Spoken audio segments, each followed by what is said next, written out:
morning. I'm twinning with Yasmin. Look at me. Look at me. Oh, goodness. Hi, guys. How are you? This is my second time preaching in Antrim, the second time being blinded by the light, so I'm sure you all look beautiful. But I'm so happy to be here this morning. Before I dive into this, I just want to say, Ashley and I have been the ones doing Toy Tales appointments this week. We've had a very full week. Thank you. Thank you for sponsoring a kid this year.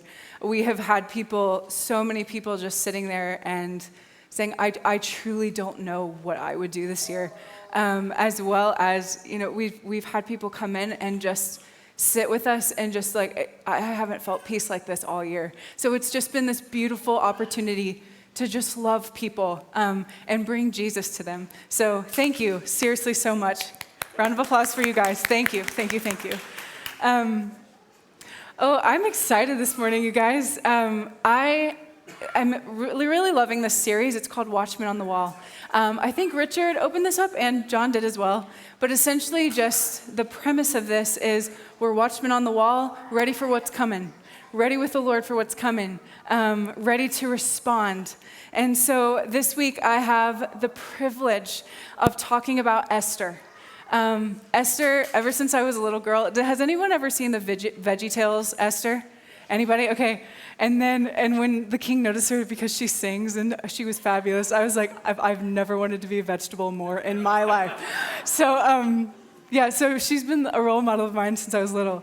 But the most powerful element of Esther's story for me personally is which we'll get there, we'll dive into this, but is when the Lord says over her through Mordecai that you were born for such a time as this. And so today, this is my preach today. You were born for such a time as this. 2020, you right now, all limitations or no limitations, you were born for such a time as this. So get excited, people, because you're all going to want to be the VeggieTales character after today. But so if you want to read with me, I have a good amount of scripture because there's so much to this story. So get ready for story time, people. But we're going to start in Esther 2, verse 12. So up to this point, Esther, so I'll give you the overall idea of this. We probably are all pretty familiar with this story. But Esther was just your normal girl. And the king was married to a queen, obviously. I'm not going to pronounce their names. I told you this last time. I'm not even going to try. But so essentially, she disobeyed the king, and he got really mad, and she's gone. So his advisors and things were like, okay, so let's get a group of women to come in, beautiful before the Lord, holy, righteous, virgin, all that stuff. Bring them in and essentially choose from them. We'll have these women come through, and then you choose a new bride from the selected few that we have deemed as worthy of you. So it starts with Esther going in. She's a Jew. She didn't tell anybody this. Her uncle Mordecai, who also works with the king, told her, don't tell. Don't tell that you're a Jew. So cliffhanger, just wait. So Esther 2:12. So now when the turn came for each young woman to go into the king, after being 12 months under the regulations for the women, since this was a regular period of their beautifying, 6 months with oil of myrrh and 6 months with spices and ointments for women. And it says that the king provided all of this for them. So I looked into what this process would be, the 6 months. This was known as the process of being purified. The first 6 months was a rigorous detoxing. So they used the oil of myrrh. What the oil of myrrh, this is like, it does everything. It's described as very bitter. So the treatment and the detoxing wouldn't have been very pleasant. It's, used for many things: antibacterial, skin health, pain, swelling, antioxidants, parasite killers, it helps your digestion. It does everything, essentially. So they were treated with this, probably other things as well, but the biggest thing mentioned was the oil of myrrh. I don't know if anyone's done a detox. It is not fun. It's not very fun at all. And so with this as well, they had this down to a science. So the first 6 months was completely restructuring everything, down to what they ate, what they put on their skin, everything. So it's kind of crazy how diet does affect your body. So it talked about how after this purification, like this is gross, sorry, but after this purification, their sweat wouldn't stink as bad, or their bodies, like they just wouldn't, they became purified, they became cleaner, they were less gross, I guess. So it's a purification process. And only after they did that were they able to get the balms and the ointments and the pretty smelly things. Because if you know, like teenage boys in the house, you can't spray your dirty laundry with cologne and expect it to smell good. Am I right? You see what I'm saying? And so with this, before you have all the happy, smelly things, you have to go through the purification because it won't be good. It won't do what it was made to do, which is to make you smell happy, but you can't do that if you stink. Am I right? Okay, so this whole purification process, and while I was reading this, the Lord dropped on me, he's like, I have you in a purification process. You are in the first 6 months of a purification process. And so this I want to sit on this for a second, because God, the Lord knows what he's doing this year. The Lord knows what he's doing this year. And the thing is that I truly believe before we started into lockdown, we had such a momentum. We had a growing congregation. We were running out of space, all of this stuff. And what happens? Lockdown happens. And then everything gets the cards get thrown up in the sky. And like John was saying, I just lost my train of thought. Hold on. What were you saying earlier? You don't know? Okay. Anyway, but there's such a momentum that's happened. John said something, it was good, but I'll just move on. Empty tanks, right, that's great. Empty tanks, thank you. I'm a professional, guys. But anyway, so this process, purifying our tanks as well, you wouldn't put good fuel into a really bad tank. It won't work. And so I feel like the Lord is bringing us through this time where he is purifying us, purifying our capacity, purifying what we can hold within us, purifying what we can carry and what we can give away. Because if you tried to come to me and gave me a shirt that was dirty, sprayed with perfume, I wouldn't be happy about it. I'd go home and wash it. Am I right? So in order to bring the Lord to people, we're going through a purifying, we're becoming his likeness, and becoming his likeness isn't always easy. It's really hard. And I feel like if you're scared right now, then be scared. Just be scared with him. Let him be your source. Bring it back to the Lord. If you're not doing well, don't do it by yourself. Don't do well with him.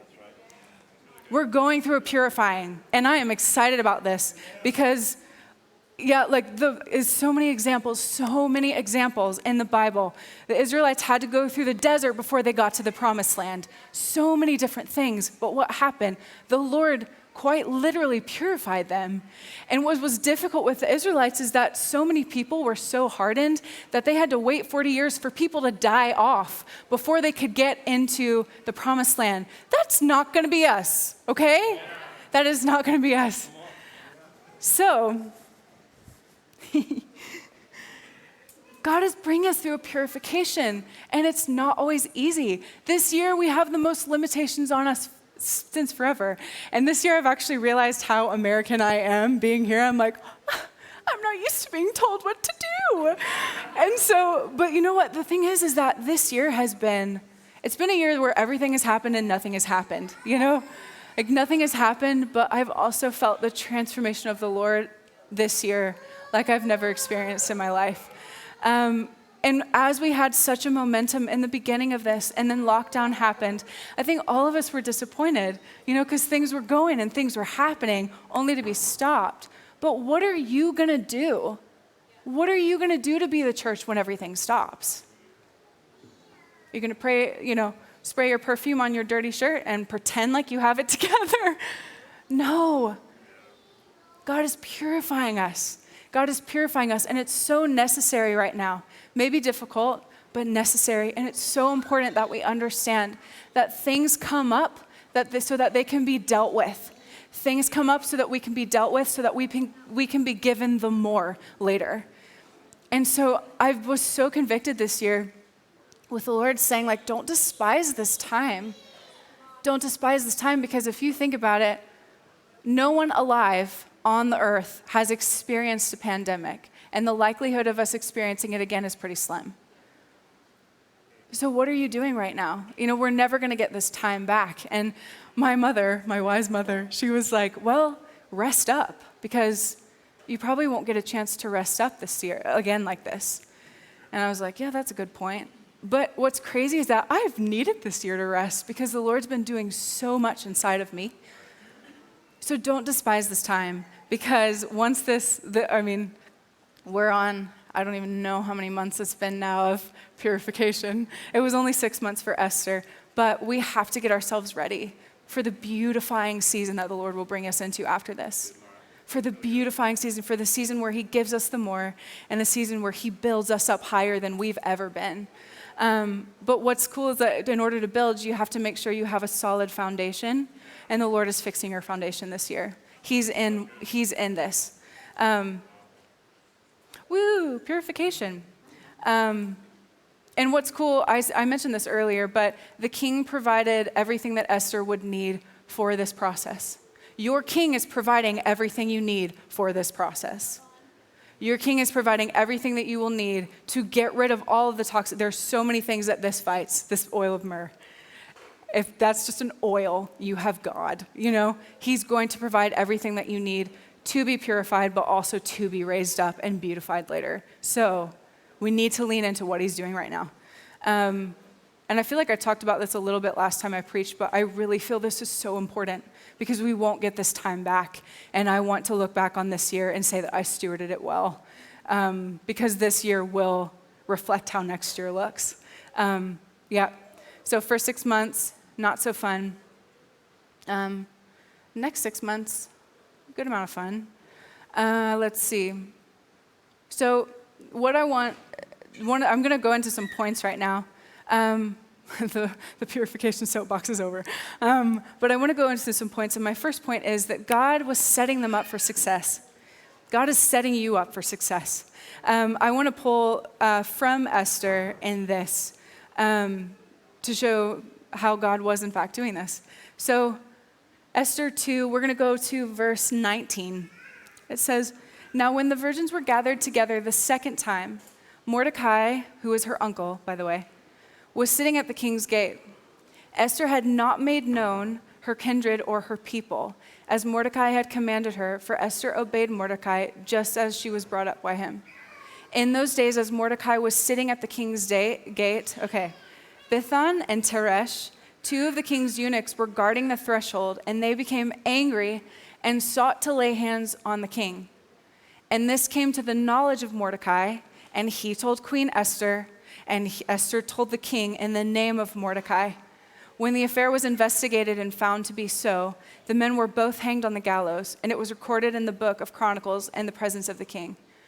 So nothing's really even happened, but the Lord is setting up Esther and Mordecai for success here, because we know the rest of the story. We'll get there eventually, where they end up saving the Jews. But nothing's even happened in this regard yet, but God is setting themselves up for success. So if you think, okay, so Mordecai, who is this person, so I can trust not only this person who's guarding my gate, but I can also trust my wife, the queen, because look, they've already saved his life. And so God is taking really bad situations and making them for good here, because now the king truly understands and knows that he can trust his wife and he can trust Mordecai, which is great, and obviously very necessary for what happens in the rest of the story. It's so fun, how sometimes you look back on your life and maybe it's a difficult season or maybe something weird has happened, but once you're on the other side, you look back and you just see all the threads of where the Lord was in everything that's happened. And this is one of those moments. He's good to us. He's so good to us. All the time, yes. He's so, so good to us. So he's taking a really bad situation and setting it up for good. There's a verse in Isaiah 55, 8-9, and it says, "For my thoughts are not your thoughts, neither are your ways my ways, declares the Lord. As the heavens are higher than the earth, so are my ways higher than your ways, and my thoughts than your thoughts." when I was little, I used to be like so upset by this. I was like, my thoughts are dumb. I was so upset by it. But then my mom sat me down and she talked with me about it. And now I hear this verse, I'm like, thank God that my thoughts are not his thoughts, that his thoughts are higher. Because he's our resource as well. And if his thoughts were my thoughts, we'd all be in a pickle for sure, you know? He is weak when we're strong, and we have to be weak for him to be strong. So I'm just glad his thoughts aren't our thoughts, you know? But his ways are different than our ways. And so he takes such stressful situations and makes them for the good. And I love his nature. I love how he's building us up and he's challenging us and he's breaking down the parts of us that need broken down and building up others, and just it's this constant journey with the Lord when you say yes to him, and it's so good. But he is setting us up for success.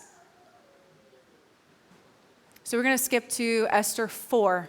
We're going to start at verse 11.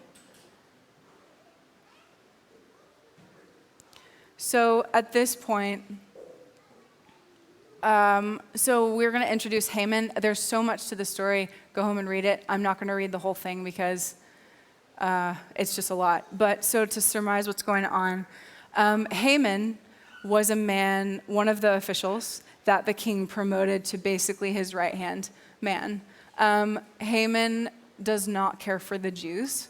And so he actually really manipulated the situation where he went to the king and was like, I have been made aware of a group of people who really want to come out and kill you and take you over and all this stuff. So if you let me, I'll take them out for you. And the king's like, oh yeah, sure. Like, you're my trusted official. Yes, do it.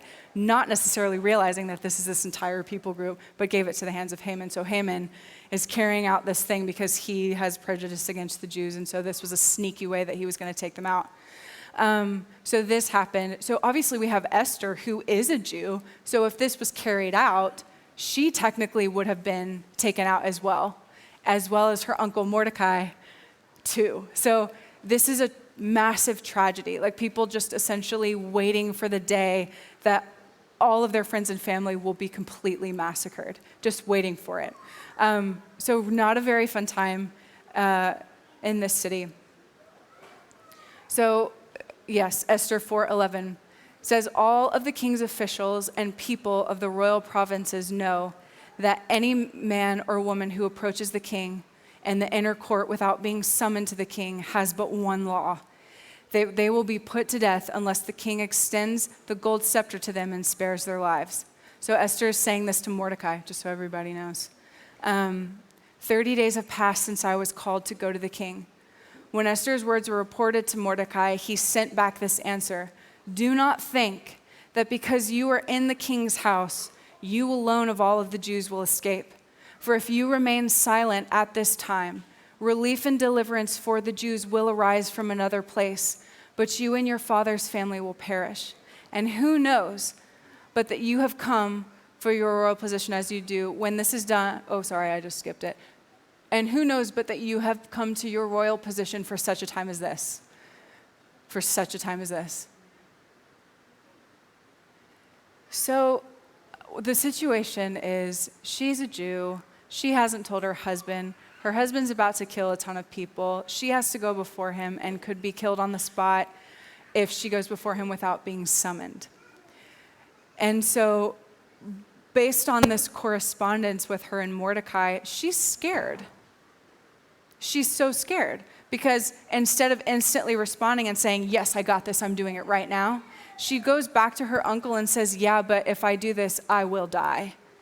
And so I do want to point out here, she's really afraid. Our queen, our role model, experienced fear. And so that's partly,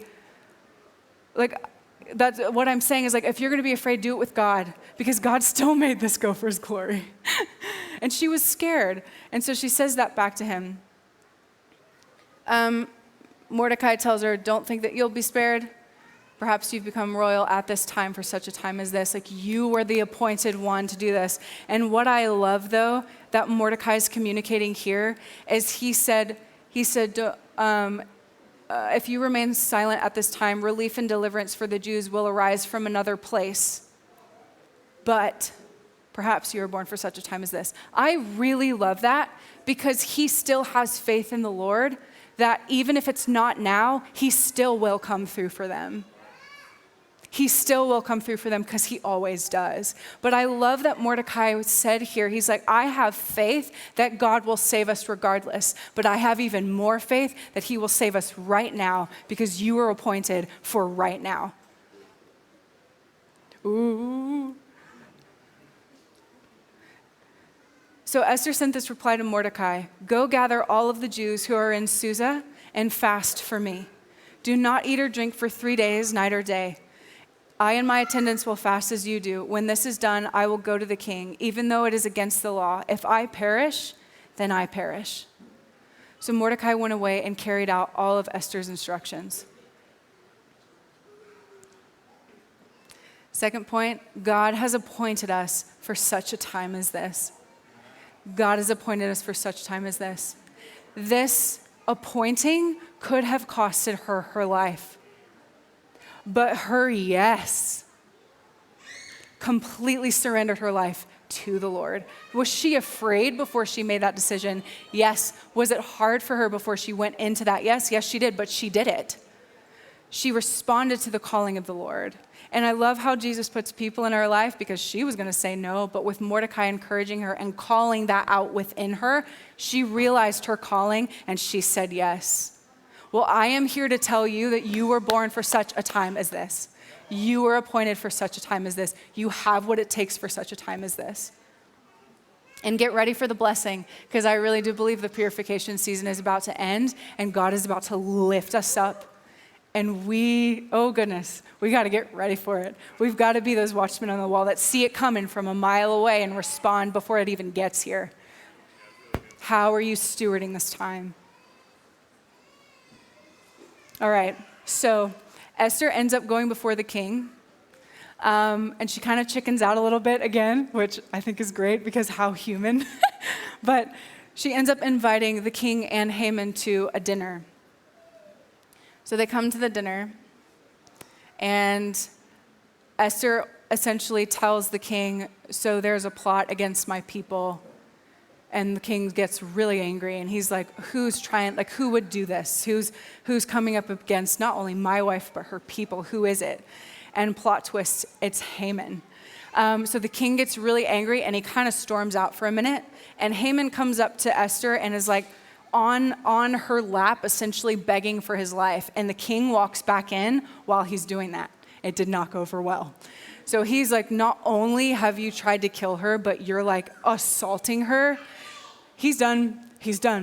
So it turns out Haman had gallows set up in his property for Mordecai because he hated Mordecai and was waiting for the day to hang him. Well, he ends up being hanged on his own gallows. That's unfortunate, but also,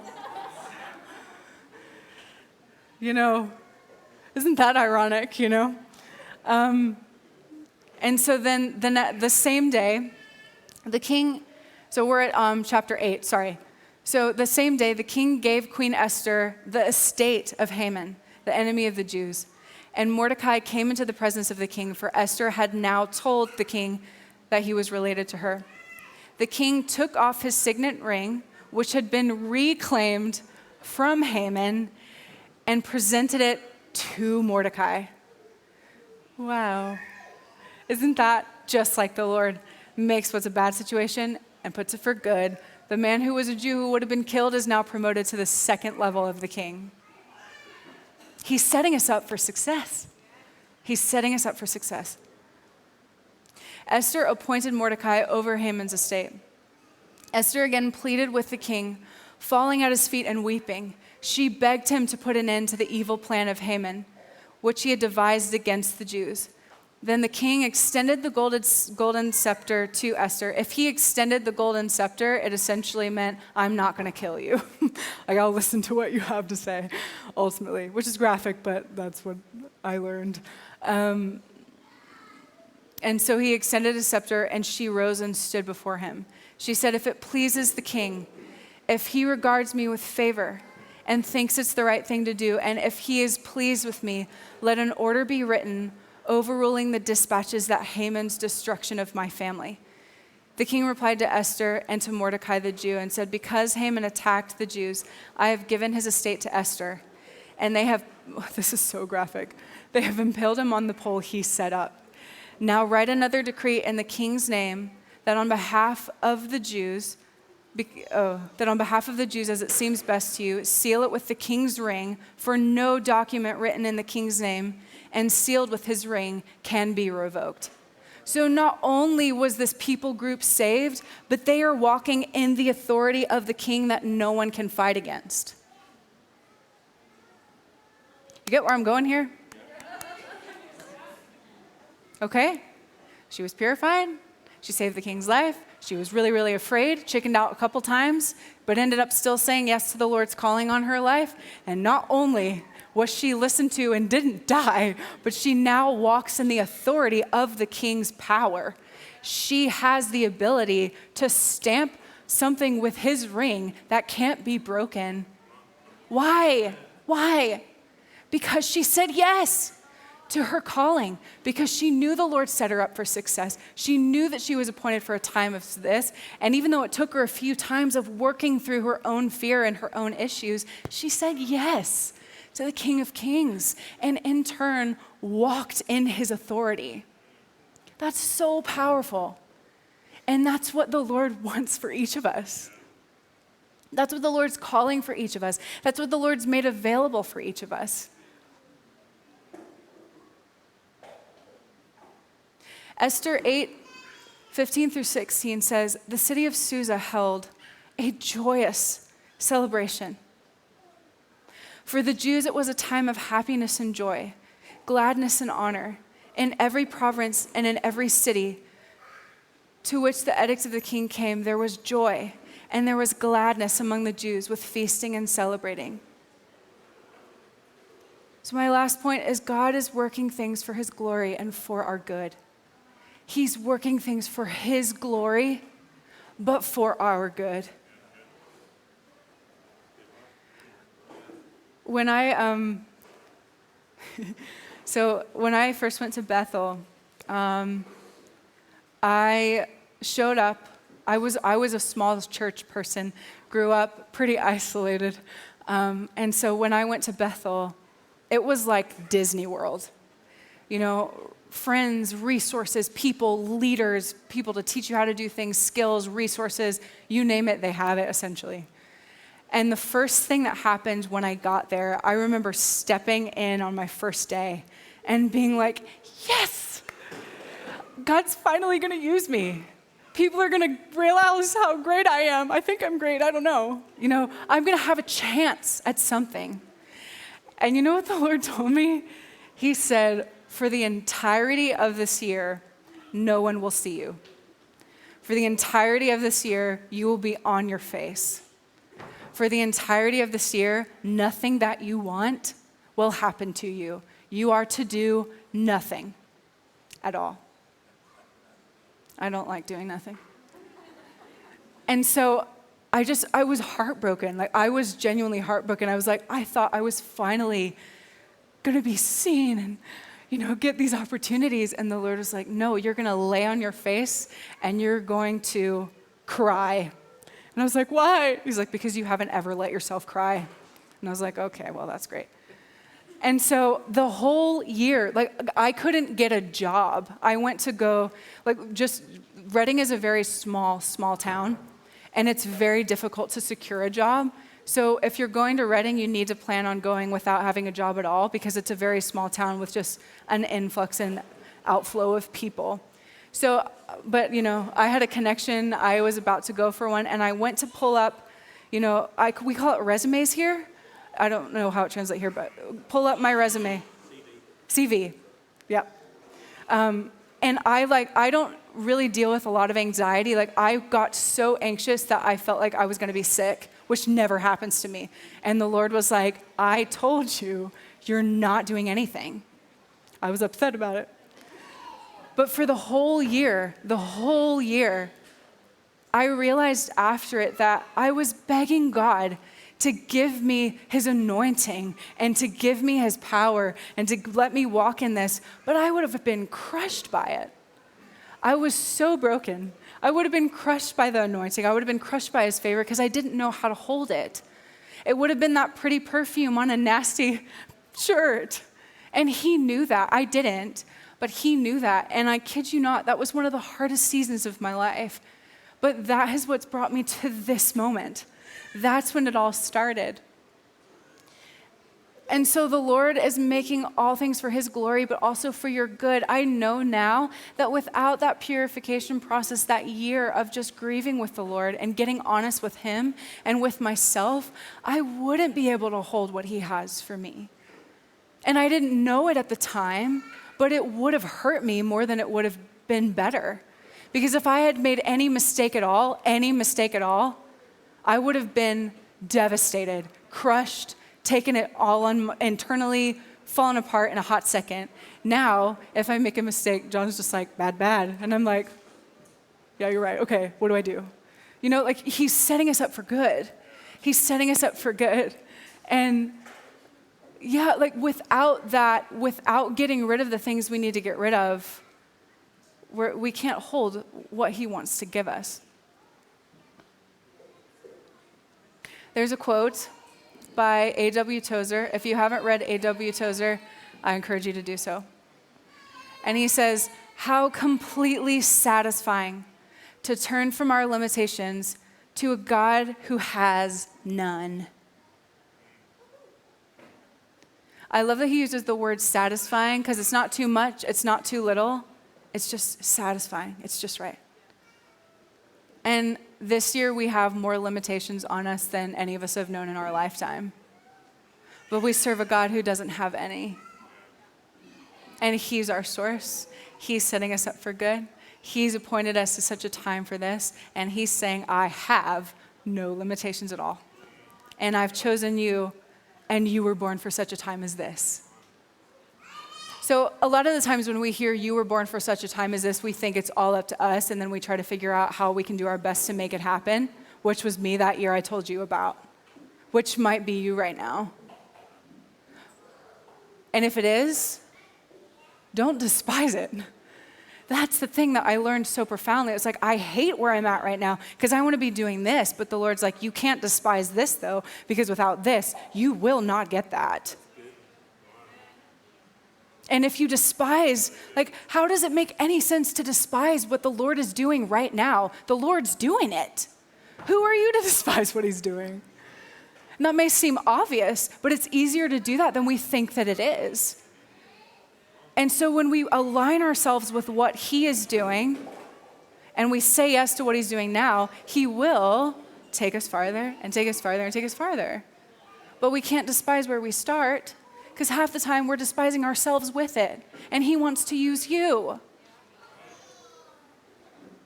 So how completely satisfying to turn from our limitations to a God who has none. We need to, I know that this year's almost over, it's almost Christmas. We might be lifted with Lockdown Friday, we might not anymore. Honestly, I've tried to stop trying to keep up, but this year I'm just like, I just don't even care anymore. We'll just figure it out. But, so say, what if it does happen? What if it is that after Christmas, everything lifts and we're done? What will you say about this year? What will you say? What are the choices that you've made this year? What are the things that you've done with the Lord this year? We still have a month and a half. And this month and a half can be the most powerful of your life. We have to put ourselves back into what God is doing, understand that he's appointed us and he's chosen us for a time like this, but maybe your time right now is standing in the thick and the gross and the mud of what you have to deal with him. Well, guess what? That's the best place you can be right now. That is the best place that you can be right now. Because our best often looks like this happy, frilly unicorn thing. But it takes a lot more work than just that. But the Lord is our source. The Lord has no limitations. The Lord is moving us forward, and he is our source in which to do it. And so this week, I've felt so convicted about, going into just making the decision again, and I feel like I've done this a million times this year, but making the decision again to put myself where the Lord is right now, because where humanity is right now isn't a lot of fun. It's just not fun. But where the Lord is something completely different. And then with the tank thing, with the word that Rachel and John gave, like he's refilling tanks. He's refilling your tank. He's refilling your tank. He's doing it. We have to let him. He's refilling that tank. And then he's with you in the fire. He is. As soon as Yasmin said that this morning, I was like, yes. He is with us in the fire. He is with us in the process. And honestly, those after getting out of them, I look back on those things, and those are some of my most precious times with God. Because that's when he became real to me. That's when he became my source. That's when he became everything that I needed or wanted. And now, with more of a platform or with more of an active part in a church, whatnot and what, I have to know he's for me. I have to know. Because to be honest, you won't believe me. You wouldn't believe me if I didn't believe that God was enough. You'd probably see it. And that's just a waste of time. It's a big waste of time. It's a waste of your time. It doesn't do anything for anybody. And so God is a God of hope. God is a God of fire. He's a refiner. He's a builder up. He takes it down, he builds it up. He takes away the things that don't need to be there, and he replaces them with his goodness, but that's a process, and it's hard work. But he's in that fire. He's that hope in the fire. He's that limitless force, that constant presence, that peace in the middle of madness, that faith in the times when you don't have it. And he has appointed you for now. He has appointed you for a time such as this. And so if you guys would stand up with me, the band can come back up, please.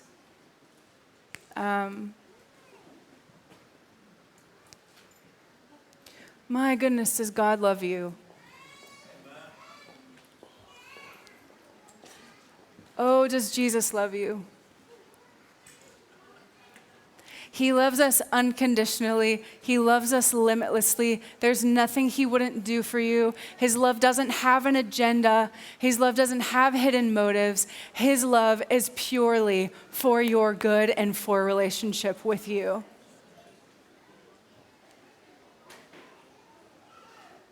And so we need to put ourselves back into that this morning. We need to put ourselves back. If you're standing in the fire, then stand in the fire. If you're standing in the glory, then stand in the glory. If you're in the glory and you need to get in the fire, then get out of the glory and get into the fire. If the Lord is saying you need to get out of the fire, it's time to get in the glory, then move yourself to the glory. Go where he is. Stay where he is. He has appointed you for such a time as this, and he is your source. And if you haven't encountered this love, if you don't know this Jesus, today's your day. Today's your day. He loves us. Oh, how he loves us. Oh, how he's wanting a relationship with us. And if you've never had that and you want that, then it's time to surrender to him. It's time to surrender to him and regardless. But it's time to commit ourselves to who he is, to what he's doing right now. Whether you know the Lord or you don't, it's time to put ourselves back where he is. And if you don't know the Lord and you want to, he's so safe. He's so powerful. He's so good. So God, we commit our lives to you, God. We give our lives to you, Jesus. Whether this is a few times that we've done this now or it's our very first time, God, we surrender to who you are. We surrender to your love, to what you're doing. And we say, yes, God, please choose me. Choose me. Choose me, Jesus. And I'm choosing you back today. So God, I thank you. I thank you for your heart. I thank you for your love. I thank you for the way that you encounter people. And God, we just say, have your way and move, Jesus. God, we are appointed for a time as this, but we don't want to be in a time with it like this without you, God. So show us where you are, Jesus. And we love you and we praise you. And you are all worthy, all glorified. And God, we give you our first place. In Jesus' name.